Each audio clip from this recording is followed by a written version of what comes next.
Mike, I feel like I'm having deja vu. Weren't we just here recently with a Jeep and a Toyota off-roader? Yeah, you're right. But that time, it was more about practicality. This time, let's have some fun. And I'm glad you finally saw the light in that your off-roader should have a convertible top. And I'm really happy that you are embracing the practical side with a Toyota, It's not that practical. This is the 6-speed manual Tacoma. Oh, I have the automatic. Boring. Okay, how about we head on the trail and see which one of these is more fun?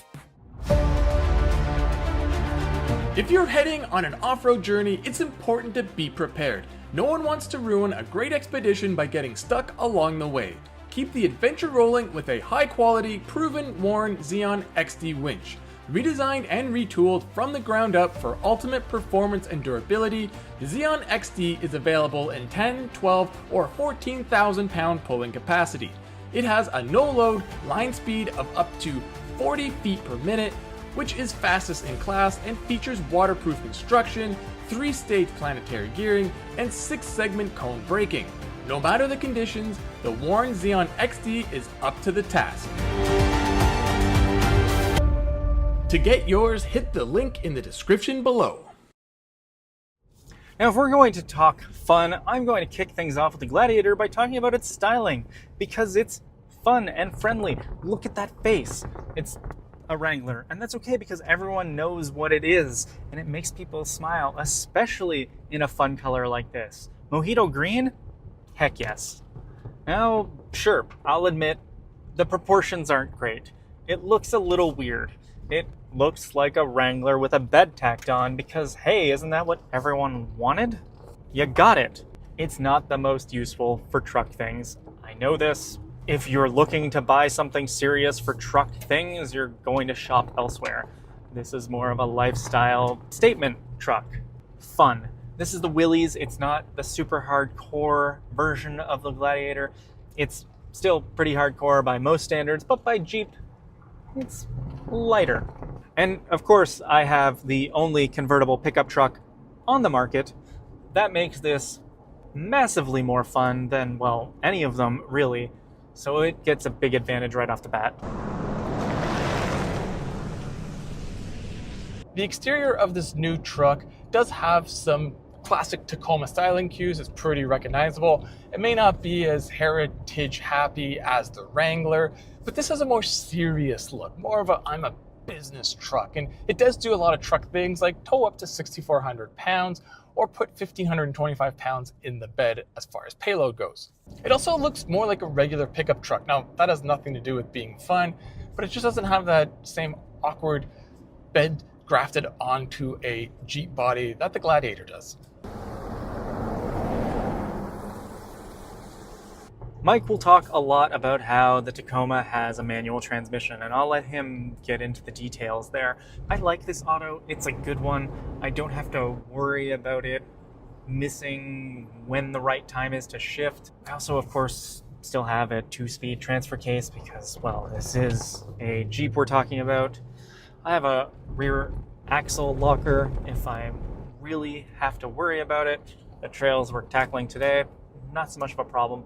But again, this will get through most of what people need in terms of off-roading, and if they really need to go hardcore, Jeep will offer them available trims, either with the Gladiator or the Wrangler, that will do the things they need.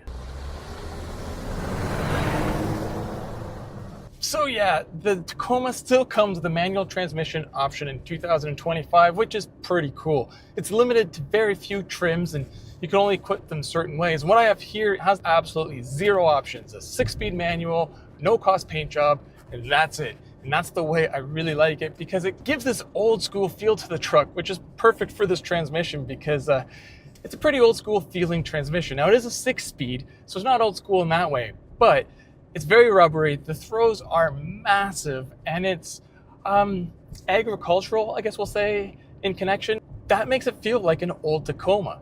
Those who think the new Tacoma's gotten too sophisticated with its hybrids and turbo 4s and all that, drive this.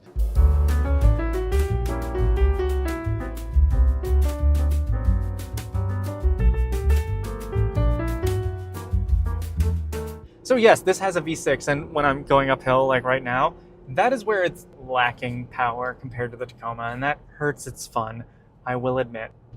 The good thing, though, is that a V6 is a little more predictable and cleaner in its power delivery. So yeah, going uphill, I have to be pretty mindful of even just maintaining my speed, whereas the Tacoma's torque makes that easier. However, on a low grip surface, the Gladiator's traction control light is not flashing nearly as often as you'll find in the Toyota. And when I turn off traction control, it stays off. So I think that makes this more fun again. Yes, this is the 2.4, but it makes this sort of growly, clackety noise that's a little diesel in feel, and the turbo spools up and down as you change gears with the manual transmission. Sound-wise, if you close your eyes, which you shouldn't do when you're driving, but if the passenger or your seat passengers close their eyes, they might think they're in a 20-year-old diesel Tacoma, which is pretty cool. So back to that engine, it makes 270 horsepower, which is a bit less than the Gladiator, but it does have 310 pound-feet of torque, which is a lot more. And in real-world driving, Kyle and I agree, this feels like the more potent, more powerful vehicle. It keeps up to speed much better. There's a bit of a fuel penalty by opting for the manual, but we're only talking 1 mile per gallon in the city at 19, and it has the same 23 mile per gallon highway rating, which, yeah, neither are all that impressive. For Canadian viewers, that's 13.2 liters per 100 kilometers in the city and 10.3 on the highway. So, as I was saying, this is the busier ride, and yeah, when I'm on the highway, I am doing that constant corrections thing that is kind of a hallmark of Wrangler and Gladiator driving. But this does have a longer wheelbase than a Wrangler, and that makes it a little more predictable and friendlier to drive. I'm not going to say it's easy. This is still a very unique experience in the modern automotive world, but hey, that could be a positive too. You can't accuse the Gladiator of being like anything else, except the Wrangler.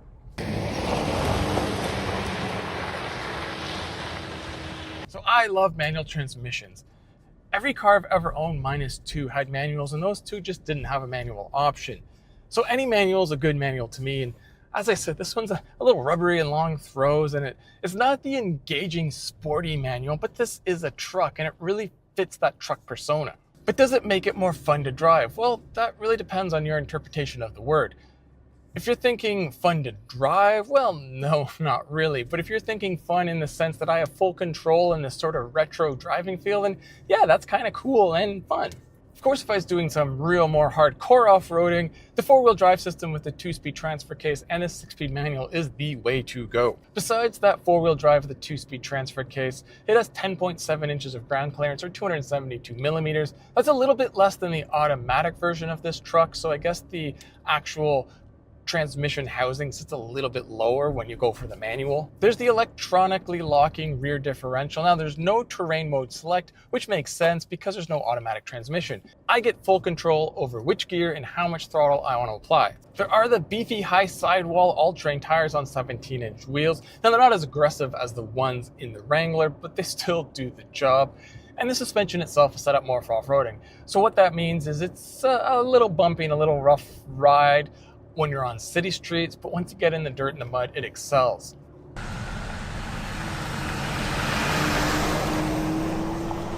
I really like the updated interior for the Gladiator too. The different materials on the dashboard just feel appropriate. They're not fancy, but they're also not cheap. It's a nice little texture, and the contrasting little bits of metallic trim that match the stitching look really good. And of course, it's a Jeep interior. You have the window switches on the center console. I have my 2-speed transfer case down here, my rear axle locker. Everything is nice and easy to handle, and it's not buried in the touchscreen. Although, you know, now that I mention it, that's another area where I think the Gladiator wins in terms of fun. Look, infotainment on its own is not exactly a fun subject. It's useful.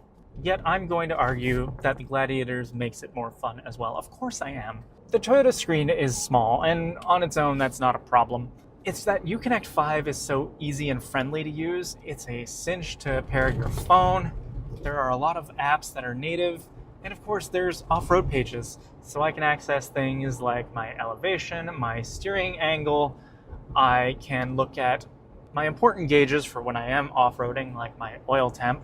There's also that trail app that Jeep offers now, where if you are going to take a vehicle off to one of many trails in North America, you can actually just get a route navigation, which I think is a really nice touch that helps people and encourages them to explore. That's pretty fun, right?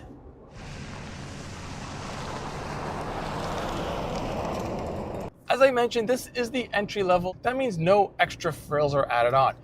It also doesn't mean that there is no options. Now, yeah, I have cloth seats and they're not power operated, but I do have heated seats being a Canadian spec vehicle, and I have the fully customizable digital gauge cluster, which is kind of fun to play around with, and I have my usual 8-inch infotainment system.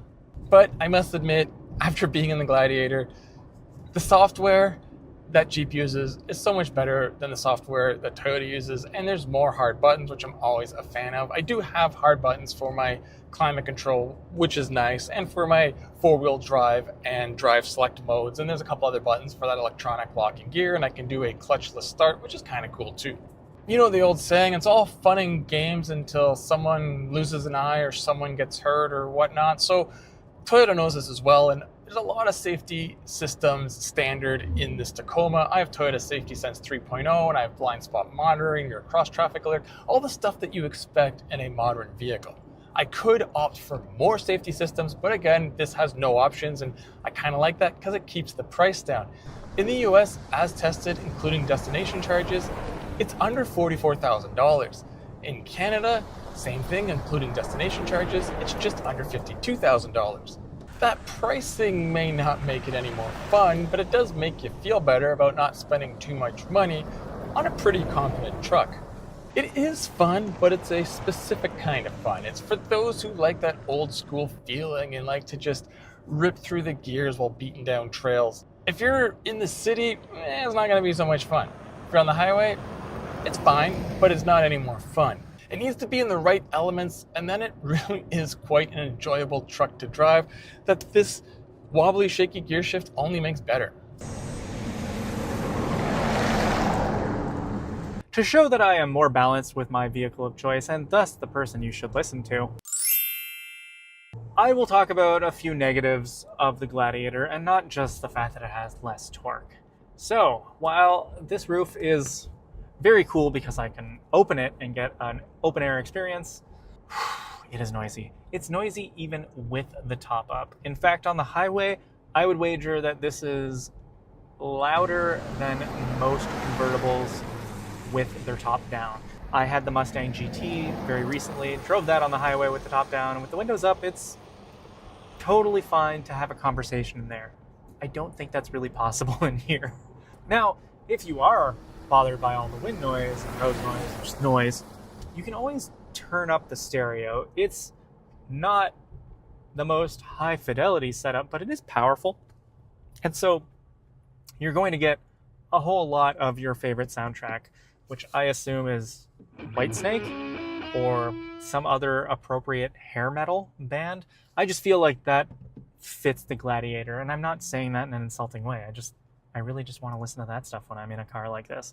If you are going to pump up the tunes, bad news for the people in the back, since the speakers are pointing right in their face. They're not going to hear anything you're saying up front, but then again, they probably couldn't anyway, so you know what, just let them enjoy the music. Okay, we've had a lot of fun driving both of these trucks on the trail, but Mike, what did we really learn at the end of the day? Well, normally more manual is more fun, but in the Tacoma, that's not really the case. This is a old school manual, an old school feel with its dancing gear shifter and long throws, and it's just more of a serious truck. It even has the more serious face. This does not have a very serious face. It has a fun, friendly one. The Tacoma can never offer a convertible roof. At the end of the day, this is basically a Wrangler with a pickup bed, and Wranglers are fun. Thus, the Gladiator is the more fun truck.